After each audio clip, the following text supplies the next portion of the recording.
Hello friends, how are you? I hope you're fine. Welcome back to my YouTube channel. So guys, today's in this video class, I will tell you some very important daily uses English sentences. If you want to learn, then watch this video till end. So let's start the video. Number 1, तुम सुबह कब उठते हो? When do you get up in the morning? मैं सुबह देर से उठता हूँ. I get up late in the morning. तुम कितना कमाते हो? How much do you earn? इसकी कीमत कितनी है? How much does this cost? क्या तुम्हें कोई शर्म नहीं है? Don't you have any shame?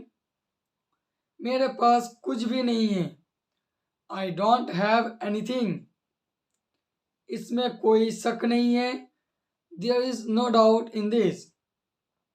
रास्ता पार करने से पहले दोनों तरफ देखो. Look both ways before crossing the roads. फुसफुसाओ मत. Don't whisper. वह गंजा हो गया है. He has gone bald. गुदगुदी मत करो. Don't tickle. उससे माफी मांगो. Apologize to him. तुम्हारी आवाज शहद जैसी मीठी है. Your voice is as sweet as honey. जाओ और अपने नाक साफ करके आओ.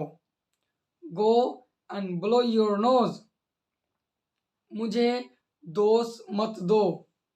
Don't blame me. इतनी छोटी उम्र में, at such a tender age, तुम बिल्कुल भी चिंता मत करो. Don't you worry at all. उसे माफी मांगनी पड़ेगी. She will have to say sorry. आराम से आओ. Take your time. So guys, ये रहा आपका 20 very important daily uses English sentences. यदि इस तरह का और भी आप सेंटेंस सीखना चाहते हैं तो जल्दी से इस चैनल को सब्सक्राइब कर लीजिए. Thanks for watching this video.